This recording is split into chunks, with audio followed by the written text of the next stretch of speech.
안녕하세요. 고등학교 학생들 반갑습니다. 우리 이번 시간에는요, 같이 정지용의 향수에 대해서 공부해 보도록 합시다. 우리 고향을 그리워하면 어떻게 되지? 그리운 고향의 모습 눈앞에 선하게 표현할 것 같죠? 자, 그래서 이 시도요, 다양한 심상을 사용해서 표현을 하고 있어요. 선생님이 열심히 시 해설했으니까 정지용의 향수 우리 같이 공부해보는 시간을 가지도록 합시다. 자, 그러면 수업 내용으로 들어가 보도록 해요. 자, 안녕하세요. 자, 그럼 바로 수업으로 들어가 보도록 합시다. 자, 향수, 정지용의 향수고요. 자, 여러분 향수를 그대로 우리가 해석을 하면 어떻게 되는 거니? 이게 향자, 고향 향자죠. 이제 고향에 대한 그리움을 담고 있는 내용입니다. 제목에서부터 벌써 나와 있지 않습니까? 자, 그러면 여러분 고향 생각해 보세요. 고향이 없어요? 고향을 생각해 보시면 어떠지? 자, 고향을 떠올려 보고 여러분 다른 사람에게 이 고향에 대해서 표현을 하려면 어떻게 하겠니? 아주 다양한 심상을 통해서 굉장히 자세하고 아름답게 묘사를 하게 되겠죠. 그러니까 당연히 이 향수라는 시는 아주 많은 심상들, 그러니까 시각이라든가 청각이라든가 후각이라든가 공감각이라든가 이런 다양한 심상들을 활용해서 굉장히 대상을 선명하게 표현을 하고 있어요. 왜? 눈앞에 나타나는 것처럼 표현해야 되니까. 그렇죠? 자, 그러면 우리가 이제 천재 교과서를 가지고 있는 학생들 같은 경우에는 이제 학습 목표에 따라서 여러분들이 시를 감상을 해야겠죠. 학습 목표를 보시면은 형상화 방법을 중심으로 하여 서정갈래의 특성을 이해하고 작품을 감상할 수 있다. 자, 그러면 이게 포인트가 뭐겠습니까? 바로 서정갈래의 특징이 향수라는 시에 어떻게 드러나 있는지 여러분들이 잘 파악해야 하겠죠. 자, 그럼 두 번째는 뭘까? 서정갈래의 작품에서 구성 요소와 전체 사이의 유기적인 관계를 이해하고, 자, 그리고 이를 바탕으로 해서 문학 활동을 할 수가 있다. 자, 그래서 정기용 향수라는 시에 담겨져 있는 여러 가지 표현법이라든지 심상이라든지 뭐 이런 것들을 가지고 어떻게 고향에 대한 그림을 효과적으로 드러내고 있는지를 여러분들이 알아야 된다는 거예요. 그러니까 결론적으로 천재 교과서를 가지고 정지용의 향수 이 시를 공부해야겠다라고 들어온 학생은 서정갈래 특성에 초점을 맞추고 보시면 되고요. 그냥 이제 정지용 향수를 공부를 하겠다. 이런 시는 선생님이 설명하는 거를 그냥 쭉 따라가서 그냥 보시면 될 것 같아요. 자, 서정갈래의 특성이라고 한다면 뭐가 있을까? 서정갈래라는 거, 서정이 뭐죠? 정서를 펼치는 거죠. 가장 대표적인 갈래가 뭐가 있을까요? 바로 시가 있겠죠. 자, 세 가지의 특성을 가지고 있답니다. 서정갈래는 바로 뭡니까? 처음에 음악성을 가지고 있어요. 참고로 지금 말하는 서정갈래 특성은 선생님 마음대로 막 지어낸 것이 아니고 개론서를 보면 시론에 대한 시에 대한 개론서를 보면은 이렇게 나와 있어요. 서정갈래라는 시 갈래의 특성은 이렇게 세 가지로 압축을 할 수가 있다. 그래서 음악성. 자, 음악성 여러분들 어때요? 시를 읽게 되면 리듬감이 느껴지게 되죠. 운율감이 느껴지게 되죠. 자, 그래서 그것을 음악성이라고 하는 거예요. 그래서 음악성은 어디에 나타나 있겠니? 시의 운율에서 잘 드러나 있겠죠. 그래서 시의 운율이 있는 거랍니다. 그 다음에 서정갈의 특성 두 번째 뭐가 있을까? 음악성, 그 다음에 형상성이 있겠죠. 형상성이라고 하는 것을 눈에 드러나게 표현을 하는 거예요. 그래서 어떻게 표현하는 거니? 눈에 잘 드러나게 표현을 하려면 아주 다양한 심상을 가지고 표현을 하는 거죠. 그래서 시에서 뭐 촉각적이라든지 시각적이라든지 청각적이라든지 공감각적이라든지 다양한 심상을 사용을 해서 눈앞에 아른아른 거리게 표현을 하는 거예요. 이렇게 눈앞에 아른아른거리게 표현하는 것을 바로 이제 시의 특성을 형상성이라고 한답니다. 자, 그러면 음악성, 형상성 그리고 또 뭐 있을까요? 바로 이제 함축성이 있게 되는 거예요. 자, 함축성 시에서 쓰여져 있는 단어는 우리가 일상어에서 쓰는 단어와 다르게 여러 가지 의미가 들어가 있는 거죠. 자, 이런 거를 함축성이라고 해요. 그러니까 우리가 시어를 하나로 해석하지 않죠. 아주 다양하게 해석을 하게 되죠. 그래서 시어에서 이 시어는 이렇게 해석할 수도 있고 저렇게 해석할 수도 있다 라는 그런 시어의 특성을 바로 이제 함축성이라고 한답니다. 자, 그러면 여러분들이 봐야 될 게 뭐겠니? 함축성에 따라서는 시어에서 어떤 의미로 이중적으로 해석되는 시어가 있을까? 뭐 이런 거에 주목해서 보시면 될 것이고, 그리고 이제 뭐 형상성을 제대로 이제 보려면 이제 다양한 심상들이 어느 곳에 쓰여져 있는지 이것을 초점을 맞추고 보면 되겠죠? 자, 그다음에 이제 음악성이 어디에 드러나 있냐라고 본다면 이제 운율에 초점을 맞추고 여러분들이 보시면 될 것 같아요. 그래서 음악성, 형상성, 상징성이 바로 서정갈래의 특성이구나. 라고 생각하시고 이제 시 내용으로 들어가 보도록 합시다. 자, 그러면 시 내용을 같이 한번 읽어보도록 합시다. 향수 정지용 넓은 벌 동쪽 끝으로 옛 이야기 지줄대는 실개천이 회돌아 나가고 얼룩배기 황소가 해설피 금빛 게으른 울음을 우는 곳 그곳이 차마 꿈엔들 이칠리야. 질화로에 재가 식어지면 빈 밭의 밤바람 소리 말을 달리고 엷은 졸음에 겨운 늙으신 아버지가 집베개를 돋아 고이시는 곳 그곳이 차마 꿈엔들 이칠리야. 흙에서 자란 내 마음 파란 하늘빛이 그리워 함부로 쏜 화살을 찾으려 풀섭 이슬에 함초롬 휘적시던 곳 그곳이 차마 꿈엔들 이칠리야. 전설 바다에 춤추는 밤물결 같은 검은 귀밑머리 날리는 어린 누이와 아무렇지도 않고 예쁠 것도 없는 사철 발벗은 아내가 따가운 햇살을 등에 지고 이삭 줍던 곳 그곳이 차마 꿈엔들 이칠리야. 하늘에는 성근 별 알 수도 없는 모래성으로 발을 옮기고 서리 까마귀 우지짓고 지나가는 초라한 지붕 흐릿한 불빛에 돌아앉아 도란도란 거리는 곳 그곳이 차마 꿈엔들 이칠리야. 자, 그럼 1년부터 보도록 할게요. 자, 계속 생각하세요. 이 시는 고향을 그리워하고 있는 시예요. 그리운 고향을 과연 어떻게 눈에 아른아른거리게 표현을 했을까? 자, 그걸 생각해 보시면 이해하기 쉬울 거예요.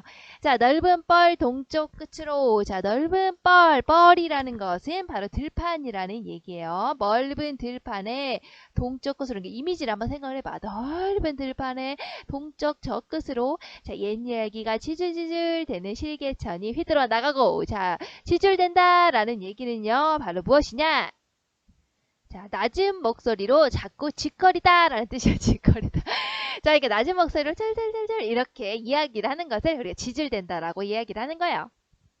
자, 그래서 실개천이 휘들어 나가고, 자, 실개천이라고 하는 것은요, 폭이 매우 좁고 작은 개천을 얘기해요. 그러니까 여러분 많이 보지 않았니? 이렇게 뭐 놀러 가면 여름에 놀러 가고 막 이러면 산에 계곡 같은데 막 그런 데 가다 보면은 굉장히 좁은 이렇게 짜 흐르는 그냥 물 이렇게 흐르는 이런 게 보이잖아. 그지? 이렇게 짜짜짜짜하게 흐르는 그거를 이제 실개천을 하는 거예요. 실이라고 해도 알겠지. 실 굉장히 가는 거잖아요. 그렇죠? 이렇게 가늘게 흐르는 이게 제 개천을 우리가 이제 실개천이라고 하는 거랍니다. 자, 그러니까 지줄대는 아까 말했지? 짜자자자자. 그러니까 이제 아마 이런 거겠지. 실개천이 휘들어 나가고 실개천이 요렇게 휘들어 나가는 거지. 이런 식으로. 자, 그러니까 이게 뭐야? 지줄된다는 것을 낮게 얘기하는 게 절절절절절절절 이렇게 이 들판을 휘감으면서 이렇게 얇은 개천이 절절절절절 흐르고 나가고 있었다는 거야. 뭐가? 바로 나의 고향이요. 그랬다는 거예요. 자, 그래서 휘돌아라는 얘기는요. 바로 이제 어떤 물체를 중심으로 해서 휘어져서 돌다의 변형을 우리가 휘돌아라고 얘기를 하는 거예요. 그러니까 강의 모습이 이렇게 되겠죠. 그래서 이렇게 작은 천이 이렇게 안고 휘달아 나가고 있었다는 거야. 뭐가? 실개천이. 아, 나의 고향은 이렇게 생겼다는 거야. 자, 그리고 나서 얼룩배기 황소가, 자, 그렇게 실개천이 휘돌아 나가고 있었고, 이제 옆에 얼룩배기 황소가 있었다는 거야. 이제 황소니까 이제 황소 같은 느낌으로 황소 이렇게 그냥 여러분이 뭐 그냥 느낌 아세요? 느낌. 이거 황소예요. 놀랍게도. 자, 이렇게 황소가 있었다. 이렇게 해서 이렇게 옆에. 아, 근데 이거 딱 봐도 굉장히 전원이 느껴지고 굉장히 시골시골하고 농촌농촌하고 컨츄리하지 않습니까? 그렇지 않습니까? 그렇죠. 느껴지죠? 그래서 얼룩배기 황소라는 건요. 선생님도 사실은 이거 이제 방언 공부를 하다가 개인적으로 막 공부를 하다가 알게 된 건데 이게 젖소가 아니고 젖소 같지, 그치? 얼룩배기 황소 이게 젖소 느낌 아니냐? 약간 여러분 이게 생각하지 않았어요? 여러분 이렇게 이렇게 해가지고 이렇게 막 젖소 이게 여기 알록달록하랑 요거 생각했죠? 하하, 그죠? 선생님도 그랬다고 이렇게 얼룩얼룩한 거 요거 생각하지 않았을까? 그치? 약간 말랑카우, 그죠? 자, 그거 생각하겠죠? 근데 그거 아니고요. 흰 점이 박힌 모습을 한 토종 한우래요. 토종 한우. 이게 몰랐죠? 나도 몰랐어요. 근데 방언을 공부하다가 알게 된 거예요. 그래서 이건 젖소가 아니고요. 흰 점이 박힌 모습을 하고 있는 토종 한우를 우리가 이제 얼룩배기 황소라고 하는 거예요. 어쨌든 우리가 한우인지 젖소인지 뭐 그게 중요한 게 아니고 어쨌든 얼룩배기 흰 점이 박힌 이런 소가 옆에 서 있었다는 거예요. 자, 그러면서 어떻게 해설피, 금빛, 게으름, 울음을 우는 거. 자, 해설피라는 것은요. 자, 해설피라는 것은 두 가지의 의미가 있어요. 자, 우리가 그때 아까 얘기했죠. 서정갈래 특징 뭐가 그러지? 함축성 있다고 했죠. 이게 시어가 어때? 다양하게 해석이 된다는 거예요. 자, 그래서 여기서 해설피라는 것은요. 두 가지 의미가 있는데요. 해가 질 무렵이라는 해석이 돼요. 그러면 해가 질 무렵이라고 한다면 해가 질 무렵에 금빛 게으른 울음을 울고 있다. 누가 얼룩배기 황소가 넓은 뻘에 그 옆에 실개천에서 이렇게 울고 있다. 해가 질 무렵이라는 해석이 된다면 이건 뭐가 되겠니? 바로 이제 시간적인 배경이 나타나 있다고 볼 수가 있는 거죠. 하지만 두 번째 해석은 뭐냐면요. 자, 소리가 낮고 느리게 라는 뜻이 있어요. 그러면 얼룩배기 황소가 넓은 뼈 동쪽 끝에 서가지고 실개체 있는데 거기 서가지고 우무 하고 우는데 그 소리가 굉장히 낮고 느리다 라고 하는 울음소리를 나타내는 것이 되는 거랍니다. 그래서 해설피가 해가 질 무렵이라고 해석이 된다면 우리가 시간적인 배경이 될 테고 소리가 낮고 느리게 라고 생각이 된다면 해석이 된다면 바로 이제 황소의 울음소리를 나타내고 있는 거다라고 볼 수가 있는 거죠. 선생님 개인적으로 굉장히 멋있는 표현 아닙니까? 얼룩배기 황소가 음메 이렇게 우는 게 아니고 어때? 음메 하고 울고 있는 거잖아요. 음메 이렇게 하고 울고 있는 거잖아. 그러니까 어때? 약간 여유롭죠. 약간 평화로운 그런 느낌. 그죠? 굉장히 바쁜 느낌 아니잖아. 그렇지? 이제 그런 느낌의 여유가 느껴지는 평화로운 그런 고양이의 모습이 눈앞에 확 펼쳐지지 않습니까? 펼쳐지죠? 아니, 안 펼쳐져? 펼쳐지죠? 자, 그런 고양이의 모습을 나타내고 있는 거야. 그런 나의 고향. 바로 평화롭고 여유가 느껴지는 그런 고향.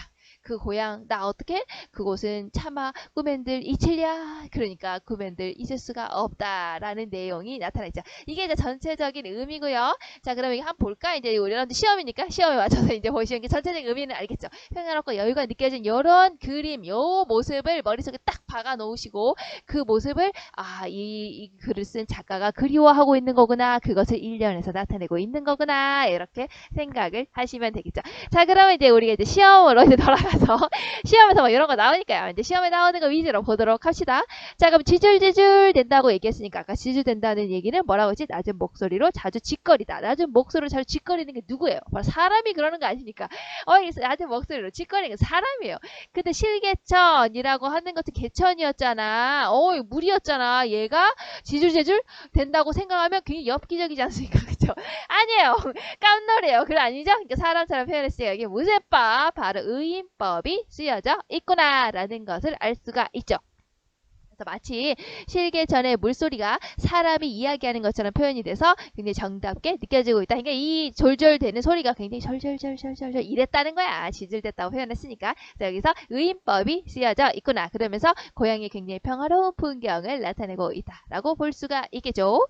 자, 그 다음에 해설피 금빛 게으른 울음을 우는 거. 아까 해설피 두 가지로 해석이 된다고 했었죠. 두 가지 해석에 따라서 하나는 어떻게 된다고 했지? 우리가 두 가지로 해설피가 된다고 했으면 해가 질 무렵이라고 해석이 된다면 시간적인 배경, 소리가 낮고 느리게 라고 해석이 된다면 바로 얼룩배기 황소의 울음소리를 우리가 나타내고 있는 거다라고 했습니다.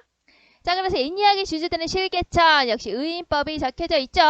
이런 게 시험에 나오는 거예요. 자, 그래서 실개천의 물소리가 마치 사람이 이야기하는 것처럼 표현돼서 굉장히 정답게 느껴지고 있구나. 지줄지줄지줄지줄 이거 누가 한다고? 짓거리는 거 사람이 한다고 낮은 목소리로. 자, 그 다음에, 자, 금빛 게으른 울음을 우는 거. 자, 여기 무슨 표현이 쓰였습니까? 바로 이제 공감각적 표현이 쓰였죠. 이런 게 중요한 거, 이런 게 나와요, 여러분, 시험에. 자, 공감각적 표현이라는 거 뭐라고 했죠? 우리가 시각적, 청각적, 촉각적 그런 감각을요, 전이시켜서 표현하는 것을. 이 A라는 감각을 B라는 감각으로 전이시켜서 표현하는 것을 우리가 공감각적 표현이라고 했어요. 자, 여기서는 구체적으로 어떻게 한 겁니까? 채설빛, 금빛, 게으른 울음을 우는 거 누가? 이 젖소가요. 이제 우는 것은 바로 뭡니까? 청각이 되겠죠? 근데 우는 것을 색깔을 입혀버렸어요. 자, 그래서 감각을 전이시키고 있죠? 자, 감각을 같이 전이시키고 있어요. 울음은 청각인데 울음 색깔이 마치 금빛이야 라고 했으니까 시각화가 드러나 있는 거죠. 청각에 시각화가 드러나 있고 이것은 바로 공감각적 표현이다. 어디에서? 바로 금빛 게으른 울음이라는 표현에서 나타나 있다라는 것을 하나 체크 해두시면 좋을 것 같아요. 자, 그리고 굉장히 중요한 거 또 있죠. 후렴구가 나타나 있잖아요. 계속 반복되고 있어요. 1년부터 쭉 해가지고 우리가 이제 마지막에 5년까지 계속 반복이 되고 있어요. 뭐가? 그곳이 차마 꾸맨들 이칠리야. 발음도 안 되네. 자, 이게 뭔 말이야? 자, 일단 봐봐. 그곳이 차마 꾸맨들 이칠리야. 이거는 이제 무슨 법입니까? 바로 서리법이 쓰여져 있죠. 서리법이 뭐라고 했지? 의문문의 형식으로 표현을 했다. 하지만 그게 진짜 의문문이다? 아니다라고 했죠. 대답을 할 수가 없어요. 자, 그러면 우리가 의문문과 서리법을 어떻게 표현한다고 했지? 똑같이 의문문의 형식인데 서리법은요, 바로 평서문으로 바꿀 수가 있어요. 왜냐? 서리법은 의문문을 가장한 바로 강조법이기 때문이죠. 진짜로 질문하는 게 아니기 때문이죠. 그래서 이걸 바꿔볼까? 차마 꾸맨들 이칠리야. 바로 이칠리 있겠는가? 바로 잊을 수가 없다라는 평서문으로 바꿀 수가 있죠. 그러니까 이것을 의문문의 형식을 빌려서 잊을 수 없다라는 그것을 강조하고 있는 거구나. 그래서 이것은 서리법인 거구나. 의문법이 아니구나. 의문형이 아니구나 라는 것을 알 수가 있어요. 그래서 서리법 쓰였네요. 자, 그래서 이거 이칠리 없다. 평서문으로 바꿀 수 있죠. 이칠리야 잊을 수가 없다. 그래서 잊을 수 없다라는 그 의미를 강조하기 위해서 서리법은 강조법이니까요. 강조하기 위해서 쓰였고요. 고향을 그리워하는 그러니까 고향을 잊을 수가 없다. 나는 고향이 너무 그리워. 고향이 잊어질까? 라고 물어본 거죠. 그러니까 난 잊을 수 없어. 라고 했으니까 잊을 수 없는 그 마음이 굉장히 간절하게 느껴지게 되는 거랍니다. 자, 그래서 보시면 자, 그것이 차마 꾸맨들 이칠리야. 질문이 아니라고 했죠. 잊을 수 없다. 그래서 의문문에 탈을 쓴 거야. 의문문에 탈을 쓴 사실은 평서문인 거죠. 자, 그래서 평서문으로 바꿀 수가 있어요. 그래서 바꾼 그 평서문의 형식을 보시면 그것을 강조하고 있구나 라는 걸 알 수가 있죠. 그래서 잊을 수가 없다라고 하는 평서문의 그 의미를 강조해서요. 강조법이에요. 서리법은. 그래서 강조하기 위해서 일부러 의문형의 형식을 쓴 거예요. 그래서 고향을 그리워한다. 고향을 잊을 수 없다. 라고 하는 그 마음이 조금 더 간절하게 느껴지게 되는 겁니다. 자, 그럼 이거 계속 반복된다고 했죠? 그것이 차마 꾸맨들 이칠리야. 이 전체가 바로 무엇이 되겠니? 바로 후렴구가 되겠죠.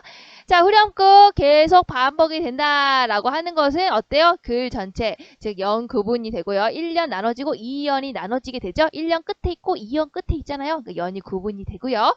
시 전체 통일성을 부여하고 있습니다. 왜냐면 1년에도 나오고 2년에도 나오고 3년에도 나오고 4년에도 나오고 그죠? 그러니까 통일성이 있구나. 밑에 계속 받쳐주고 있잖아요.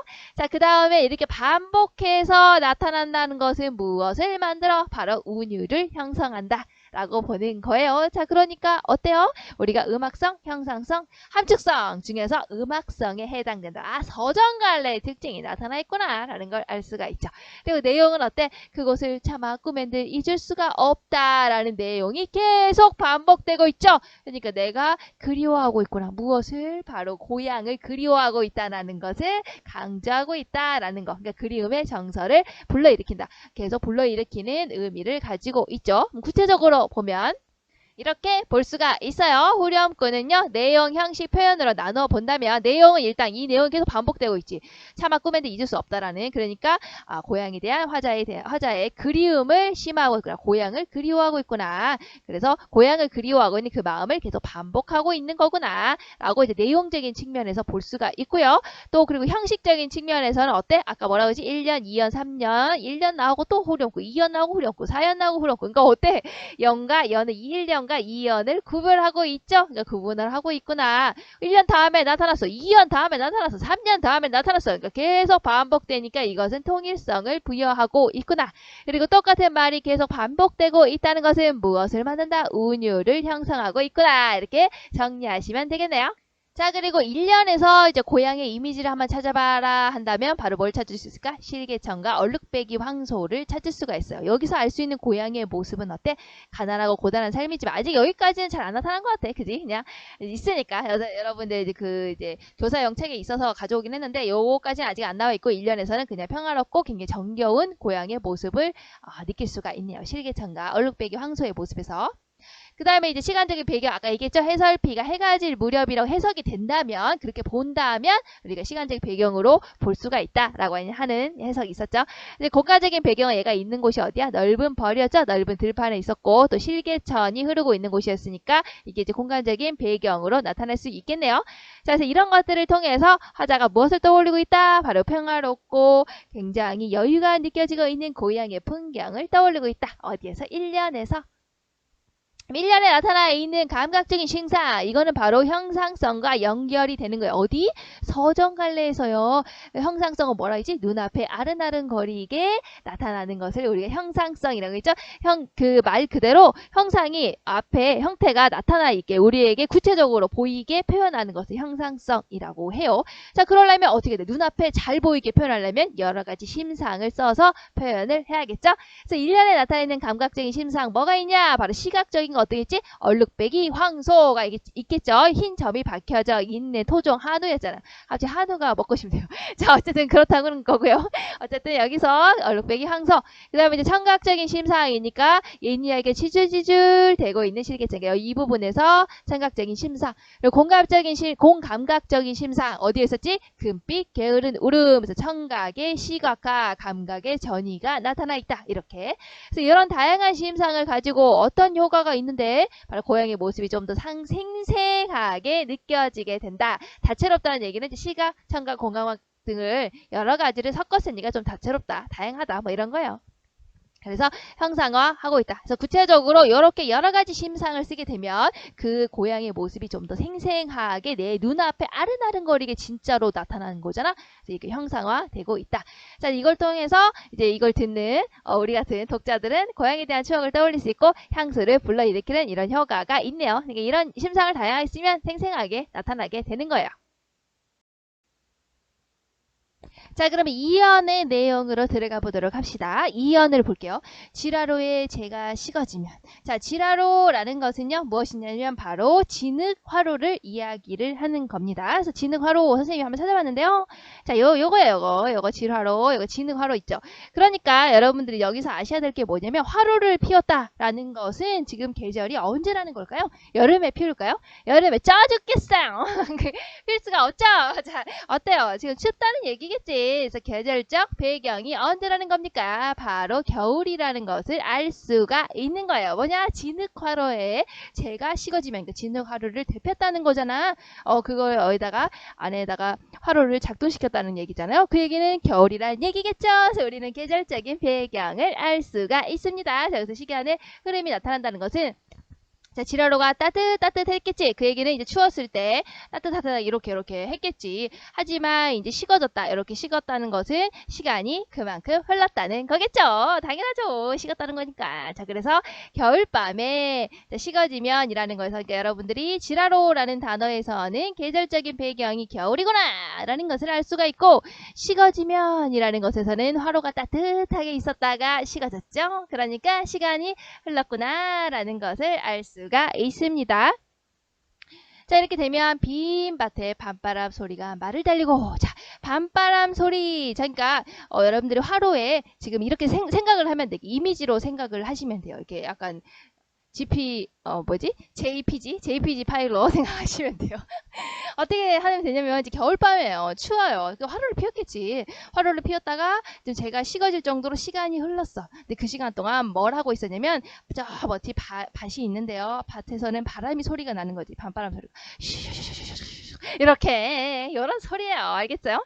자, 밤바람 소리가 말을 달린다는 얘기 뭐야? 밤바람이 막 이렇게 흘러간다는 것을 나타내고 있는 거겠죠?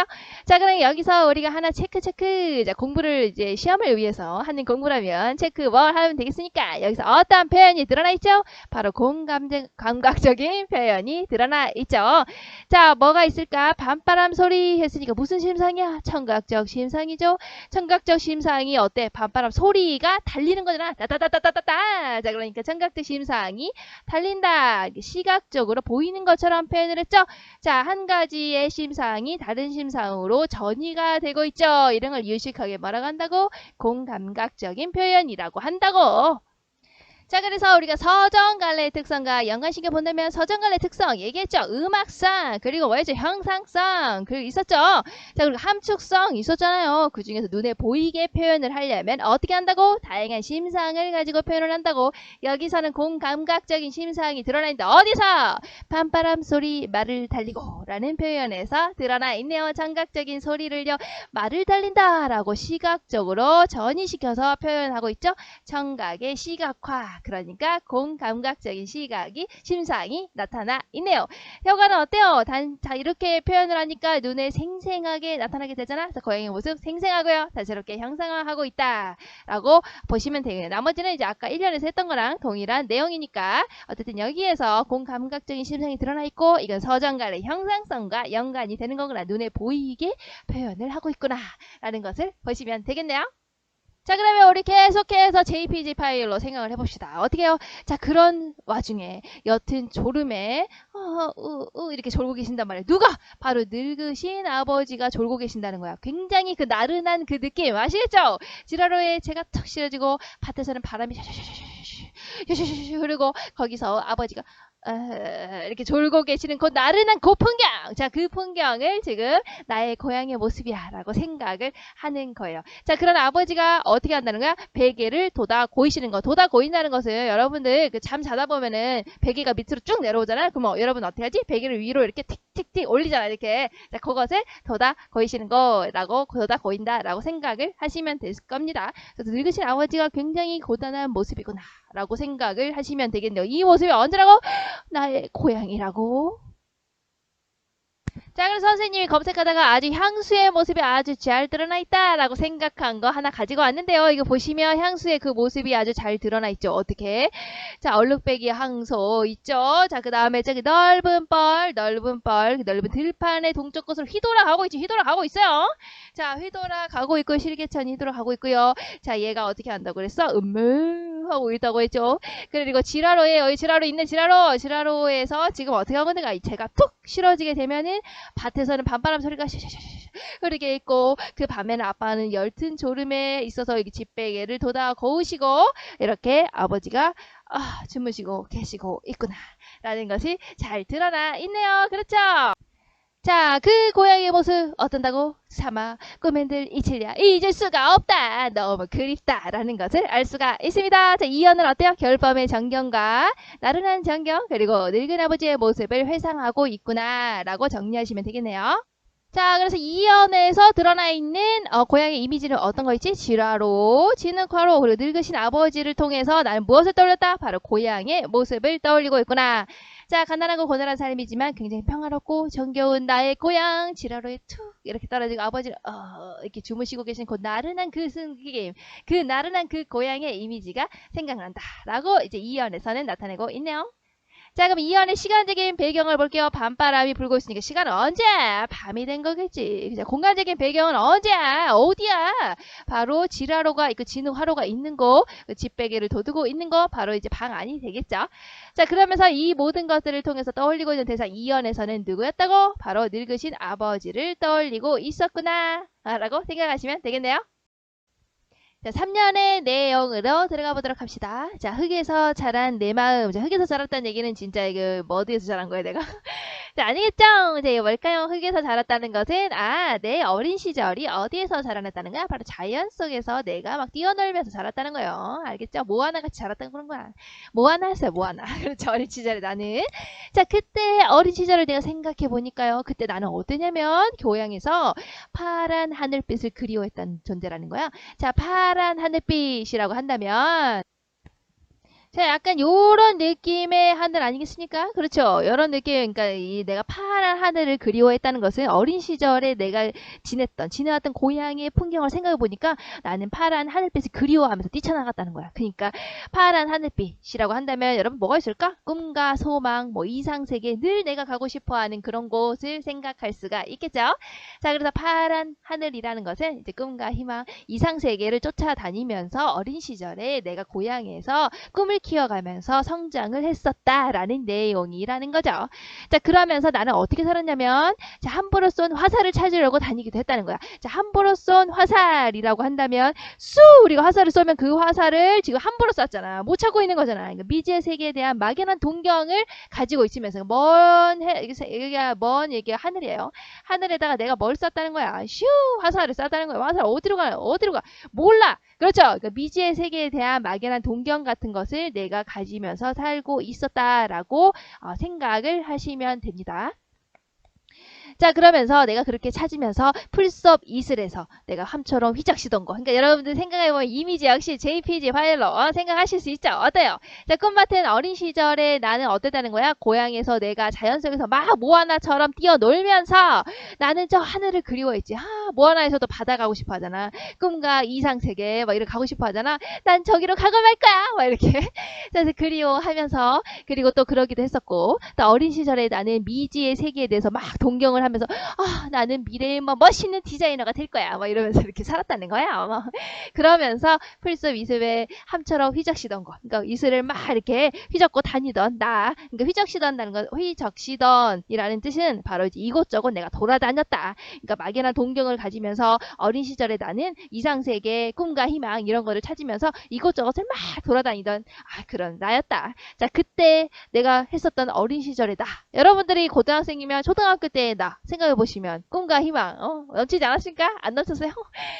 그랬을 때 나의 모습을 생각하고 있는 거겠죠. 그래서 3년의 내용은 꿈 많던 어린 시절에 대한 회상이라고도 하고 우리가 좀 유식한 말로 뭐라고 할 수 있을까? 유년 시절에 대한 유년 시절 유식한 말 아닙니까? 유년 시절에 대한 유년 시절 대한일보다는 유년 시절의 어떨까? 추억 같은 거.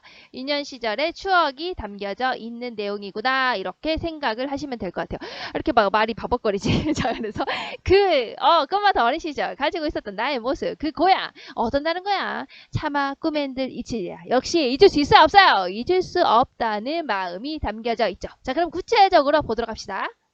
자, 그리고 함초롬이라는 단어를 찾아보니까요. 함초롬이라는 단어는 뭐라고 적혀 있냐? 자, 적거나 서려 있는, 그러니까 여기 보시면 뜻은 이렇게 써있어요. 적거나 서려 있는 모습이 가지런하고 차분한 모양. 그래서 아까 선생님이 이제 그림을 가지고 왔잖아요. 이게 가장 함초롬이라는 뜻에 적합한 그림이지 않나라고 생각해서 가지고 왔답니다. 그래서 이걸 보시면은 약간 젖어 있는 모습이 굉장히 새처럼 하잖아요. 약간 그치? 약간 이런 느낌, 가지런하고 약간 차분한 그런 느낌. 약간 물 젖어가지고 이렇게 터덕터덕 이렇게 있는 물가가 젖어서 이런 모습을 우리가 함초롬하다라고 표현을 하는 거랍니다. 자, 어휘에 대해서도 여러분들이 중요하다는 거 잘 아시겠죠? 어휘는 우리가 함축성이랑 연결했으니까 어휘 뜻 아주 잘 알고 있어야 해요. 자, 그래서 한번 정리해 봤어요. 자, 그러면 3년에서 바로 고향을 드러내고 있는 이미지가 무엇이 있습니까? 바로 흙도 있었죠? 파란 하늘 있었죠?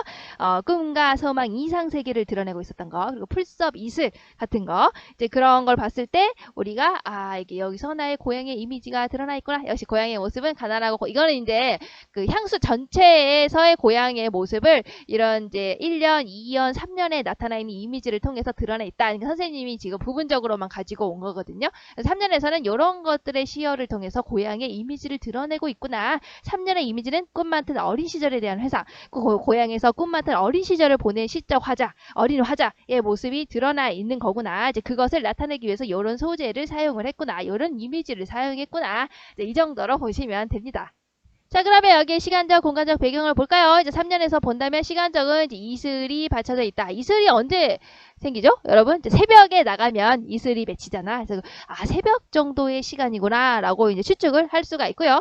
또 공간적인 배경은 어때? 그 풀숲이라는 단어가 나타나 있죠. 그래서 풀숲이 있었던 그 공간이 바로 공간적인 배경이 되겠구나. 그래서 과거의 화자를 떠올릴 때 풀숲에서 이슬을 맞으면서 그렇게 하늘빛에서 파란 하늘을 배경으로 해서 함부로써 화사를 막 쫓아다니던 그런 화자가 모습이 생각이 나겠죠. 자, 그래서 화자가 이런 것들을 통해서 떠올리는 대상이 뭡니까? 과거의 화자, 과거의 고향에서 꿈 같은 어린 시절을 보냈던 자기 자신의 모습, 어린 시절의 모습을 자, 3년의 감각적인 심상을 볼까요? 역시 시에서 생생하게 드러나는 형상성과 연관이 있는 거예요. 서정갈래 특징 중에서. 자, 시각적인 심상 3년에서는요. 파란 하늘빛 블루하죠. 촉각적인 심상 어때요? 풀숲 이슬의 함처럼 휘적시다. 내가 풀숲 이슬의 함처럼 휘적시면서 막 휘저으면서 이렇게 돌아다니던 어린 시절이 나의 모습이 나타나 있죠. 그래서 휘적시던이라는 표현에서 촉각적인 심상이 드러나 있다라고 볼 수가 있네요. 휘젓고 막 다니는 거잖아. 그래서 이것저것 돌아다니던 거고요. 이게 풀숲 이슬을 막 이렇게 휘젓고 다니는 거니까. 그래서 역시 고양이의 모습이 생생하고 다채롭게 나타나 있다라고 연관이 되는 거네요. 자, 그 다음에 바로 이제 3년의 시어의 의미, 함축성과 연관시켜서 같이 보도록 할까요? 자, 3년에서 함부로 화살을 쏘았다고 표현한 까닭은 무엇일까? 함축성 뭐라 그랬지? 하나의 시어가 여러 가지로 해석이 되는 시만의 특성이라고 했죠. 자, 서정갈래 특성에서 이제 함축성과 연관시켜서 보신다면 3년에서 함부로 화살을 쏘았다고 표현한 까닭이 무엇일까? 왜 함부로라는 단어를 썼을까? 자, 이걸 생각했을 때 첫 번째 바로 주저함이나 거침이 없이 자유분방하게 행동했던 어린 시절이다. 이 모습을 표현하기 위한 것이야 라고 생각을 할 수가 있어요. 함부로 막 내가 찾아다녔다고. 자, 그래서 함부로라는 표현을 통해서 어린 시절에 내가 굉장히 자유분방했구나. 여러분들의 초등학교 시절을 떠올렸어요. 아주 자유분방하고 정신이 없었겠죠? 그런 모습이 드러나 있다. 함부로라는 단어에서 이렇게 추측을 할 수가 있고요. 자, 두 번째는 무엇이냐? 또 미지의 세계인 파란 하늘을 막연히 동경했던 그런 모습을 표현하기 위해서 어린 시절에 내가 미지의 세계. 그러니까 나는 멋있는 패션 디자이너가 될 거야. 막 이렇게 막연하게 단순히 이제 어떻게 학교를 가고 대학교를 가서 전공을 뭘 하고 이런 거 생각 안 하고 그냥 막연하게 생각했던 그런 나의 모습. 여러분들 다 누구나 다 대통령 되고 싶고 막 다 그렇잖아요. 어린 시절에는. 그렇지. 그런 거 막연히 동경했던, 잘 모르고 동경했던 그런 모습을 표현하기 위해서 함부로라는 단어를 사용하지 않았을까 이렇게 볼 수가 있습니다. 자, 그럼 이렇게 함부로라는 시어에서 두 가지의 함축적인 의미가 담겨져 있다. 이렇게 여러분들이 잘 정리를 해두시면 도움이 될 것 같아요. 자, 그러면 사연의 내용으로 들어가 보도록 합시다. 자, 사연에서는 누구를 떠올린 거야? 어린 누이와 아내의 모습을 회상하고 있어요. 자, 그러니까 누이의 어떤 모습, 그리고 아내의 어떤 모습, 고향에서의 어떤 모습을 떠올리고 있는지 한번 생각을 해봅시다. 자, 전설 바다에 춤추는 밤물결 같은 검은 귀머리를 날리는 어린 누이와 누굴 떠올리고 있다고? 어린 누이를 떠올리고 있다고. 근데 그 어린 누이가 어떻다고? 전설 바다에 마치 옛날부터 이야기가 내려오던 전설바다. 왠지 굉장히 좀 어때요? 근데 그 신비로운 느낌이 들죠. 자, 굉장히 신비로운 느낌을 주기 위해서 이게 전설 바다라고 이렇게 표현을 한 거예요. 그러니까 전설 어딘가에서 있는 그 전설적인 바다에서 춤추는 밤물결 같은 그런 검은 긴 머리를 가지고 있었어. 우리 어린 누이는 이렇게 표현을 하고 있는 거예요. 자, 그러니까 여기서는 일단 선생님이 이제 여러 가지 표현법을 다 적어놨는데 뒤에서 이제 더 이제 구체적으로 자세히 하긴 할 거지만 여기서 보자면 일단 어린 누이의 자, 어떤 거니? 검은 긴 머리를 지금 어떻게 표현하고 있어? 자, 검은 귀머리가 있대. 귀머리가 일단 뭐야? 귀머리 여러분. 자, 귀 밑에 있는 머리겠지. 여러 사람을 그려보겠어요. 자, 머리를 묶었어요. 이렇게. 자, 이렇게 머리를 묶고 긴 머리가 여기 귀에서 이렇게 내리는 요 머리 있죠? 요 머리. 요 머리. 요 머리. 요것을 우리가 여기 표시해볼까? 요 머리를 우리가 귀머리라고 하는 겁니다. 이렇게 흐르는 요 느낌이 어딘가에서 전설적으로 흐르는 바다에서 춤추는 밤물결 같다는 거예요. 굉장히 시적인 표현 아닙니까? 여러분들 같으면 어때요? 그냥 꼬불거리고 있는 머리가 이렇게 표현할 텐데 밤물결 같대. 멋있지 않습니까? 자, 이거 같은이라고 비유적으로 표현했으니까 무슨 법이 쓰인 거야? 비유 중에서도 직유법이 쓰인 거겠죠? 자, 어린 누이의 검은 머릿결을 반물결의 비유, 즉 비유법 중에서도 지읒법을 사용해서 뭐뭐 같은이라고 표현을 했으니까. 자, 그러면 검은 기민머리가 바로 원관념이 되겠죠? 자, 그럼 전설 바다에 춤추는 반물결, 이것이 바로 뭐가 되겠니? 그 보조관념이 되겠죠. 그래서 원관념은 누이의 검은 기민머리, 그리고 반물결처럼 흐르고 있어요. 이렇게 했으니까 역동적인 이미지를 가져오고 있습니다. 자, 그래서 여기서 이렇게 반물결에 이렇게 머리가 휘날리는 모습. 그러니까 이거는 뭐예요? 여러분의 머리가 꼬불거려. 나는 반곱슬이에요. 곱슬머리. 이 정도로만 표현할 텐데 시인이니까 이거 반물결 같다라고 이렇게 멋있게 표현하지 않았습니까? 자, 어린 누이의 검은 머릿결을 반물결에 이렇게 비유해서 지교법을 써서 굉장히 사랑스럽고 구김살이 없는 모습을 역동적으로 표현하고 있다. 왜 역동적이냐? 흐르고 있잖아. 그렇죠? 물결이잖아. 그렇죠? 자, 그리고 이걸 전설 바다에서 흐르는 물결 같아 라고 했으니까 굉장히 좀 아름답고 어쩐지 조금 신비로운 느낌을 주고 있다. 그래서 누이가 약간 그런 약간 아름답고 신비로운 이런 느낌인가 보네. 약간 선생님 같은 느낌이네. 그렇죠? 자, 그러면 밑에 볼게요. 자, 그 다음에 아무렇지도 않고 예쁠 것이 없는 사철 발벗은 아내가. 자, 이번에는 누구의 모습을 회상하고 있습니까? 바로 아내의 모습을 회상하고 있는 거죠. 자, 여기 지워버릴게요. 자, 아내의 모습을 회상하고 있다. 근데 그 아내가 어떤 아내라는 거야? 자, 아무렇지도 않고 예쁠 것도 없다라고 했으니까 아무렇지도 않고 굉장히 구김살 없이 해맑고 예쁠 것도 없다라고 했으니까 굉장히 소박하고 평범한 외모를 가지고 있구나, 아내가. 그런데 사철 동안 발을 벗고 있어. 봄, 여름, 가을, 겨울 4계절 내내 발을 벗고 있어요. 그 얘기 뭐예요? 신발이 없어요? 신발 없어요? 그러니까 얘기가 아니겠죠. 그만큼 굉장히 고단한 농촌의 모습을 지금 보여주고 있는 거예요. 일을 하느라 신발을 벗은 거겠죠. 신발이 없겠어요, 여러분. 자, 그래서 일을 하느라 이렇게 사계절 동안, 사철이랑 4계절 동안 봄, 여름, 가을, 겨울 동안 발 벗고 굉장히 열심히 노력하고 있다. 고단하구나, 농촌의 이 모습이. 누가? 바로 거기에 있는 아내가. 근데 그 모습, 나 그립다. 그때 고향에서 그 모습을 했던 아내, 어린 누이 너무 그립다. 지금 그 얘기를 하고 있는 거죠. 아내가 여기서 발 벗고 뭐하니? 따가운 햇살. 그렇죠. 역시 고단한 농촌 맞네. 등에 쥐고 이삭을 줍던 거, 이삭을 줍기 위해서 이렇게 맨발로 이렇게 따가운 햇살을 치고 이삭을 줍고 있던 그런 아내의 모습이 지금 떠올려지고 있는 겁니다. 그래서 농사일로 바빠서 버선이나 양말을 챙겨서 신을 사이도 없네. 그래서 사철 발벗은 거예요. 그런 아내의 모습에서 우리가 굉장히 가난하고 고단한 농촌의 삶 을 가지고 있었던 그 아내의 모습이 나타나 있는 거죠. 그래서 나는 어쨌든 그 고향에서의 그 어린 누이, 그리고 고향에서의 그 아내, 그 모습이 어떻다고? 그것이 차마 꿈엔들 이칠야, 역시 잊을 수가 없다. 그 고향에서의 그 모습 그립구나. 자, 선생님 그래서 예쁜 그 중국 그 미녀의 사진을 가지고 왔어요. 기민머리 보여주려고. 기민머리 보세요. 여기 보세요. 이거 청순하지 않습니까? 기민머리가. 이렇게 머리 하나 딱 흘려주면 이거 청순 아닙니까? 자, 이런 느낌이에요. 이런 느낌. 어때요? 굉장히 누이가 굉장히 아름답고 굉장히 신비스러운 이런 느낌이지 않습니까?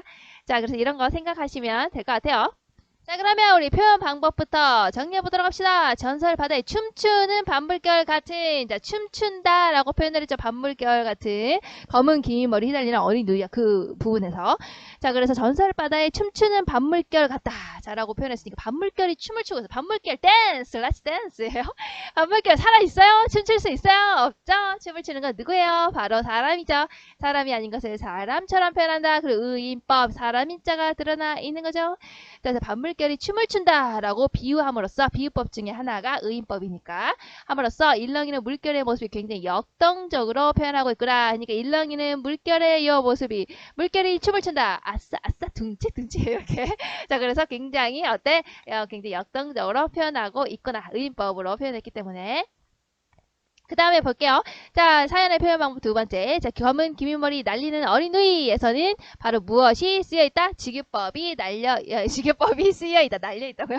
지교법이 쓰여있죠. 그래서 전설 바다에 춤추는 반물결 같은 검은 기민머리 날리는 어린 누이, 위에를 내가 빼먹어버린 것 같은데. 저거 있죠? 자, 그래서 어쨌든 그 부분을 보면은 전설 바다에, 봐봐. 전설 바다에 춤추는 반물결 같은 이라는 여기에서 어떤 걸 써있다고? 비유법 중에서도 지교법이 사용이 되고 있죠. 그래서 지읒법을 통해서 어린 누이의 검은 기민머리가 날리는 모습을 뭐라고 표현했다? 전설 바다에 춤추는 반물결의 비유를 함으로써 너무 신비롭다. 그렇지, 너무 예쁘다. 그쵸? 자, 그래서 어떻게 표현했다? 이렇게 표현을 함으로써 그래서 아름답고 신비로운 느낌을 주고 있다. 신비로운 느낌. 누이는 굉장히 신비로운 느낌이네. 그렇지? 자, 그런 거를 우리가 저기 표현해서 이제 알 수가 있구나라고 여러분들이 잘 정리를 하시면 도움이 될 것 같아요. 자, 그리고 하나 더 이제 추가를 하자면 아까 이제 의인법이라고 했잖아요. 근데 이제 여기 어떤 이제 선생님 같은 경우에는 여기 이제 화류법이라고도 할 수가 있어요. 자, 어쨌든 살아있는 거니까 이제 화류법이라고도 할 수가 있기 때문에 두 가지를 같이 정리를 해두시면 됩니다. 선생님이 저번에 옛날에 비유를 설명하면서 말하긴 했지만 이게 의인법이냐, 이게 화류법이냐 구분을 해봐라. 이런 거는 시험에 수능에 나오지 않는다고 했었죠. 두 가지가 너무나 비슷하기 때문에 나오진 않고 이제 선생님 여러분들 이제 학교에서 이걸 의인법이라고 설명을 하면 의인법으로 보시면 되고요. 화류법으로 설명을 하면 화류법으로 보시면 됩니다. 어쨌든 둘 다 살아있는 것으로 표현을 했다. 그래서 두 가지 다 한번 체크를 해두시면 도움이 될 것 같아요. 자, 그 다음에 기인머리 뭐 이거는 설명은 여러분들이 그 교과서에 다 있거든요. 그래서 이거는 보시면 되고요. 교과서 내용에 나와 있어서 아까 이제 이미지로 선생님이 보여줬잖아요. 이제 그거 기억하시면 돼요. 자, 그다음에 사연에서 어린 누이와 이삭을 줍는 아내 누구를 생각했다고 했지? 누이를 생각했어요. 누구를 생각했다고 했지? 아내를 생각했어요. 누이와 아내를 통해서 뭘 나타냈다고? 고향의 모습을 떠올리고 있다. 자, 이것을 아시면 되는 겁니다. 자, 가난하고 고단한 삶 여기선 드러나 있지. 누구였지? 아내였지. 아내는 아무렇지도 않고 예쁠 것도 없는 굉장히 소박하고 평범한 아내였지만 사계절 동안 봄, 여름, 가을, 겨울 동안 발을 벗고요. 신발이 없어서가 아니에요. 굉장히 농사일로 바빴어. 그래서 굉장히 가난하고 고단한 농촌에서 사는 그 아내가 따가운 햇살까지 지고 이삭을 줍던 그 모습이 어디에 나타나 있니? 사연에 나타나 있었죠. 그러니까 가난하고 고단한 삶 우리가 읽을 수가 있네요. 그 고향의 모습 너무너무 그립다라고 보실 수 있겠네요. 그 다음에 여기 시간적 배경과 공간적인 배경을 같이 보시면 어때요? 시간적인 배경은 따가운 햇살이 비치고 있었던 그 농촌의 모습. 그러니까 따가운 햇살이니까 한창 일하고 있는 데니까 뭐 12시, 1시쯤 뭐 그 정도 되지 않을까? 그 정도의 시간적인 배경.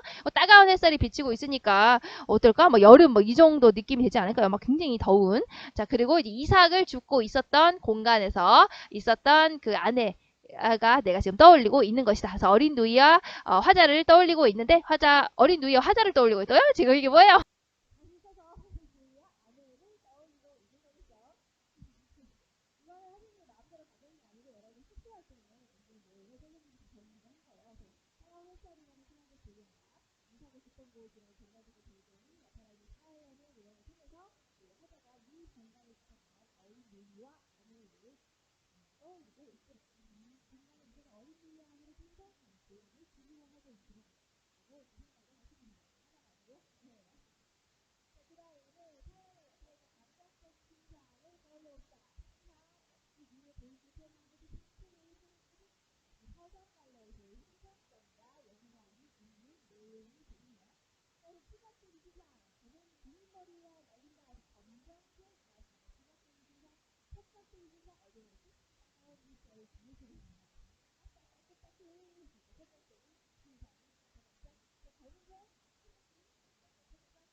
자, 마지막 오연을 보도록 합시다. 자, 오연에서는 어떤 고향의 모습을 떠올리고 있을까요? 자, 오연은 가족들과 단란하게 살았었던 그런 고향의 모습을 떠올리고 있습니다. 자, 그러면 구체적으로 보도록 할게요.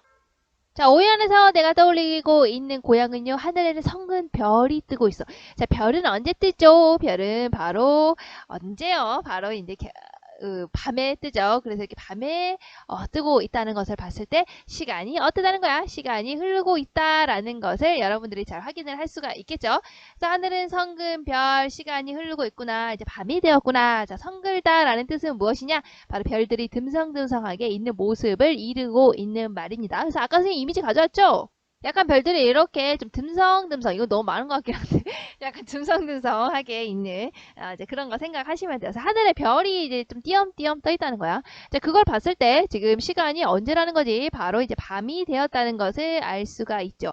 자, 그 밤에 지금 고향의 모습은 어떠냐면, 알 수도 없는 모래성으로 발을 옮기고, 자, 알 수도 없는 모래성, 이거 뭔지 모르겠죠? 굉장히 몽환적이죠? 꿈 같은 얘기, 지금 그런 분위기를 생각하세요. 이걸 봤을 때 굉장히 동화적이고 어쩐지 모르게 굉장히 신비로운 이런 분위기를 나타내고 있구나. 이렇게 생각하시면 되고요. 자, 알 수도 없는 모래성으로 발을 옮겨가고 있는 밤에, 자, 그러고 있었어. 그러면서 서리 까마귀 우지짓고 지나가는 초라한 지붕. 자, 그 와중에, 그러니까 여러분들이 이건 이미지로 계속 생각을 하셔야 돼요. 밤에 별이 띄엄띄엄 떠 있는데, 알 수도 없는 모래성을 나는 좀 약간 그 어쩐지 약간 좀 신비로운 그런 분위기 속에서 저쪽에는 서리 까마귀를 가을 까마귀라고도 하는 거거든요. 자, 그래서 우리 서리 까마귀, 가을 까마귀의 모습 이렇게 생겼다고 선생님이 한번 검색해봤어요. 자, 그러면 이런 까마귀가 있는데 역시 여러분들 어떻게 기억하라고 했죠? JPG 파일로 머릿속에 이미지로 기억을 하시면 조금 더 여러분들 이해하기 쉬울 거예요. 그래서 별이 떠 있고요. 밤이고요. 자, 알 수 없는 머릿속으로 발을 옮기고 있는 나의 모습. 자, 그러고 있는데 저쪽에 가을 까마귀가 깍깍 이렇게 하면서 지나가고 있는데 어디 바로 초라한 지붕 위로 이렇게 지나가고 있구나. 까마귀가 저 지붕 위로 이렇게 슉 지나가고 있구나. 근데 그 집이 어때요? 지붕이 굉장히 초라하구나 라는 요 시어에서 우리 집이 좀 가난하구나. 고향집이 굉장히 좀 가난했구나 라는 것을 알 수가 있죠. 자, 그런 지붕에서 이 집 안에서는 어떻게 하고 있었냐면 흐릿한 불빛에 둘러앉아서 우리 집에서는 흐릿한 불빛에 둘러앉아가지고요 도란도란 거리고 있었다. 그러니까 우리 집은 좀 가난했지만 어떻게 보면 좀 단란한 모습이었구나. 고향에서. 그리고 고향의 그 모습, 가난하지만 좀 단란했던 그 가족들과의 그 모습이 나는 어떻다고? 너무너무 그립다고. 그래서 단란하고 정겨운 모습을 이 시어에서 여기서 우리가 알 수가 있고요. 그것을 차마 꿈에는 잊히랴. 역시 꿈에도 잊을 수가 없다라고 이제 우리가 볼 수가 있습니다. 자, 그러면 성근별이라는 것은요. 시어 풀이를 보면 자, 별들이 듬성듬성하게 있는 모습을 이르는 말. 아까 선생님이 보여줬던 그 이미지로 기억하시면 더 기억하기 쉬울 것 같아요. 자, 그러면 향수에 드러난 고양이 이미지 5연에서는 어떤 이미지 나타나냐? 서리 까마귀, 가을 까마귀, 그리고 초라한 지붕을 통해서 자, 고향의 모습이 나타나 있었다. 요걸 통해서 고향에서 굉장히 가난하지만 좀 단란하고 정겨웠던 가족들과의 그 애정이 있었던 그 고향의 모습이 나는 그립다. 라는 것을 이제 5연에서 요 시어를 통해서 드러내고 있는 겁니다. 자, 그 다음에 5연에서의 시간적, 공간적 배경 또 볼까요? 시간적 배경 별이 있으니까 밤이겠네요. 또 흐릿한 불빛이 어디에 있었지? 거기 이제 초라한 지붕, 집 안에 흐릿한 불빛이 있었다는 것을 봤을 때 밤이구나 라는 걸 알 수가 있겠고요. 공간적인 배경은 초라한 지붕이라고 했으니까 집이 있는 가난한 고향집이 나의 공간적인 배경이 되겠구나. 이런 것들을 통해서 5연에서 누굴 떠올리고 있다고? 바로 가족들의 모습을 떠올리고 있구나. 가난하지만 단란했던 가족들. 5연에서 나타나 있는 감각적인 심상 봅시다. 역시 형상성과 연관이 있어요. 시각적인 심상은 성근별 듬성듬성하게 떠있는 별의 모습에서 우리가 시각적인 심상, 흐릿한 불빛이 흐릿하다라는 것에서 시각적인 심상. 촉각적인 심상은 서리까마귀 우지짓고 까까 뭐였죠? 청각적인 심상. 그리고 이제 우리가 가족들이 모여서 서로 너 오늘 뭐 했니? 나 이랬다니까. 이렇게 얘기하는 서로 도란도란 거리는 이라는 표현에서 청각적인 심상을 느낄 수가 있네요. 역시 이런 것들을 통해서 고향의 모습이 좀 더 생생하고 다채롭게 나타나 있다. 자, 그러면 정지영의 향수를 전체적으로 한번 우리가 쫙 볼게요. 자, 자유시 자유롭게 썼고 서정시 정서를 읊었죠. 고향에 대한 그리움의 정서가 아주 잘 드러나 있는 시였어요. 그러니까 1년에서는 고향의 풍경이, 2년에서는 아버지의 그 모습이, 3년에서는 어린 시절의 나와 그 시적 화자, 그리고 이제 4년에서는 뭐 어린 누이와 아내의 모습, 그리고 5년에서는 가족들의 그 모습이 감각적인 표현과 여러 가지 비유적인 표현, 뭐 반복적인 여러 운율을 나타내는 표현을 통해서 고향에 대한 그리움의 정서가 아주 잘 나타나 있는 시라고 생각을 하시면 돼요. 자, 성격은 향토적이죠. 고향에 대한 거니까요. 컨츄리하다는 거예요. 묘사적인 눈앞에 드러나는 것처럼 형상성, 그렇죠, 얘기했죠. 눈앞에 드러나는 것처럼 다양한 심상을 사용해서 선명하게 나타내고 있으니까 감각적 여러 가지 다양한 감각을 사용해서 고향의 모습을 떠올리고 있는 거죠. 그러니까 화자가 고향이 예전에 나의 고향이 이랬었는데, 예전에 내 고향이 이랬었는데, 이제 그런 것들을 우리 다양한 심상을 통해서 조금 더 확실하게 선명하게 나타내고 있는 거예요. 제재는 뭘까? 고향에 대한 추억이죠. 예전에 나의 고향 라떼는 말이야. 그쵸? 주제는 고향에 대한 그리움의 정서가 나타나 있다. 자, 특징은요. 감각적인 심상을 활용했다라는 게 정지영 향수의 가장 큰 특징이랍니다. 시각적, 청각적, 촉각적, 공감각적 심상까지 선생님이 다 찾아봤었죠. 다양한 감각, 다양한 심상을 활용해서 대상, 즉 고향의 그 모습을 선명하게 드러내고 있다는 게 바로 정지영 향수시의 특징이에요. 토속적인 소재 쓰고 있죠. 여러 가지 이제 그 뭐 시골에서만 나타나 있는 그런 소재들이 거기에 잘 드러나 있죠. 여러분들이 보시면 뭐 있지 않았을까? 뭐 지라로 같은 거 뭐 그런 거 있었죠. 뭐 그런 거 보시면 뭐 여기 시골이구나, 뭐 실개천이라는 거, 뭐 얼룩배기 황소 뭐 이런 거 봤을 때 굉장히 컨츄리하구나. 그래서 향토적인 정감을 느낄 수 있는 시어를 사용하고 있다. 자, 그리고 후렴구가 반복되는 구조를 가지고 있었죠. 계속 똑같이 반복되는 병렬식 구조로 나타나 있었다니까 또 나타나, 여기 1년 끝나면 나타나고, 1년 끝나면 또 나타나고, 1년 끝나면 나타나고, 잊을만 하면 나타나고, 그죠? 이런 식으로 이어지는 이렇게 병렬식 구조가 이루어져 있었다. 자, 그 다음에 향수의 구성 요소와 전체와의 관계를 본다면, 자, 이거는요, 맨 처음에 우리 선생님이 이거 학습 활동 있었죠. 서정갈래의 작품에서 구성 요소와 전체 사이의 유기적인 관계를 이해하고 이를 바탕으로 해서 문학 활동을 할 수 있다 라는 학습 목표와 연관이 되는 거예요. 구성 요소하고요. 그 안에 전체적으로 어떻게 짜여져서 고향에 대한 그리움을 나타내고 있느냐에 관련된 거거든요. 그래서 이제 그거와 관련해서 보시자면 너무 쉬워요. 다 했던 거예요. 다 감각적인 신상을 사용해서 시, 향수, 고향에 대한 그리움을 나타내고 있죠. 시각, 청각, 촉각, 공감각 같은 거. 그리고 시어는 어떤다 그래서 함축적인 의미가 담긴 시어 선생님이 다 정리를 해줬어요. 왜 함부로라고 했을까? 사연에서는 왜 아무렇지도 않고 예쁠 것이 없는 사람이라고 아내를 표현했을까에 관련된 함축적인 시어 얘기했었죠. 자, 그에 대한 식구, 그리고 의인법, 서리법 다양한 표현기법을 사용해서 시 향수를 꾸미고 있구나. 자, 그 다음에 운율을 나타내고 있는데요. 운율은 어디에 나타났었지? 반복하는 것에서 나타나고 있었죠. 반복되는 거 뭐였지? 그곳이 차마 꿈엔들 이칠리아 라는 단어 있었죠. 또 그리고 뭐 있었을까? 뭐뭐는 곳, 그곳은 나의 고향이라고 계속 똑같이 반복을 하고 있었죠. 그래서 우리가 1년, 2년, 3년, 4년 쭉 보시면 계속 반복을 하고 있었어요. 내용이 어떻게 돼 있었냐? 우리 봐봐. 하고 우는 곳 막 이렇게 반복하고 있죠. 반복. 그리고 우리가 또 어디 있을까? 2년으로 내려가 보시면 자, 반파리 소리 달리고 고이시는 거 이렇게 반복을 하고 있죠. 3절에서도 역시 풀섭 이슬을 함처럼 휘적시던 거 이렇게 반복하고 있죠. 사연에서도 따가운 햇살을 등에 지고 이삭을 줍던 거 역시 반복하고 있네요. 그리고 마지막 5연에서도 역시 흐릿한 불빛에 돌아앉아서 도란도란 거리는 거 다 어디야? 바로 나의 고향이었죠. 자, 그래서 이런 유사한 통사 구조의 반복, 후렴구의 반복을 통해서 역시 반복을 통하면 뭐가 생긴다고? 운율감이 생긴다고? 운율이 뭐라고? 말에서 느껴지는 리듬감이라고? 이런 것들이 반복이 되면서 우리가 운율을 형성을 하고 있구나. 그래서 운율과 우리가 연결을 시켜보자면 운율은 뭐야? 서장갈래에서 음악성과 관련이 있는 거죠. 그러니까 여러분 계속 나오죠. 형상성, 함축성, 음악성 다 나타나 있잖아. 서장갈래 특징이 있잖아. 그렇죠? 자, 그래서 여기서 뭐뭐 는 거, 뭐뭐 던 것을 계속 반복을 해서 계속해서 유사한 통사 구조를 반복하고 있다. 그리고 그것이 차마 꿈엔들 이칠리야 라고 하는 후렴구의 반복과 반복을 통해서 뭘 만들고 있다? 운율을 만들고 있다. 이런 걸 뭐라고? 음악성, 서장간의 특징 중에서 음악성과 연결이 되는 거예요. 그래서 계속 반복하니까 형상화 되고, 역시 이건 계속 똑같은 말을 계속 이렇게 해놓은 거니까 보시면 돼요. 이거는 뭐 그냥 앞에 했던 거 계속 이어서 되는 거니까.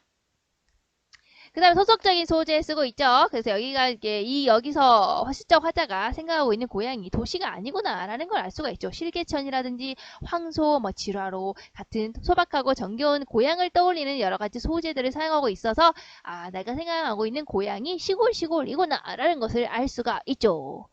자, 그 다음에 시에 그려진 고향의 모습을 볼게요.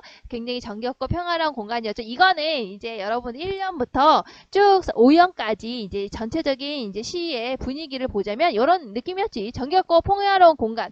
뭐 어디에 나타나 있었니? 뭐 2연에서 지라로에 재가 식어지면 밤바람 소리가 말을 달리고 아버지가 어쨌든 졸음에 졸고 이렇게 집베개를 돋아 고우시는 거 자다가 깨갖고 막 이렇게 그런 모습. 아니면 뭐 1년에서 넓은 뻘 동쪽 끝으로 옛이야기가 지주들은 실개천 지나가고 황소가 울던 거 뭐 이렇게 하면서 정겹고 평화로운 공간이구나 알 수가 있고, 또 유년의 추억이 있는 용천 마을 내 어린 시절의 마음이 나타났던 건 언제였니? 바로 3년에서 드러나 있었죠.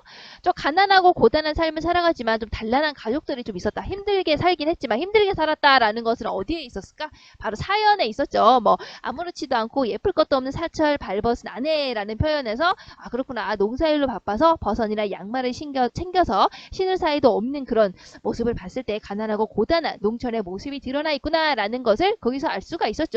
하지만 오연을 보면 그렇대도 그렇게 초라한 지붕 밑에 있었어도 우리는 흐릿한 불빛에 의지하면서 야 오늘 어땠니?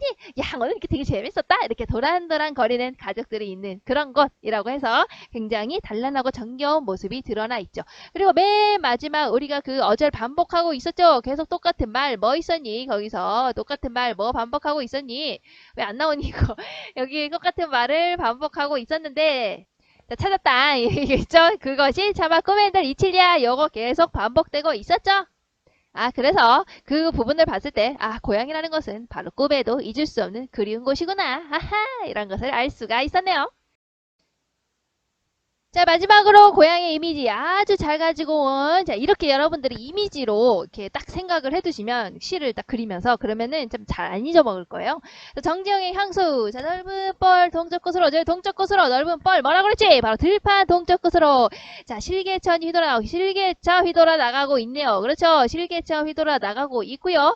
자, 그 다음에, 우리 또 뭐 있지? 그 다음에, 거기 밑으로 보시면 해설피, 금피, 게으름, 울음을 우는 거 음매 이렇게 울고 있어요. 그쵸?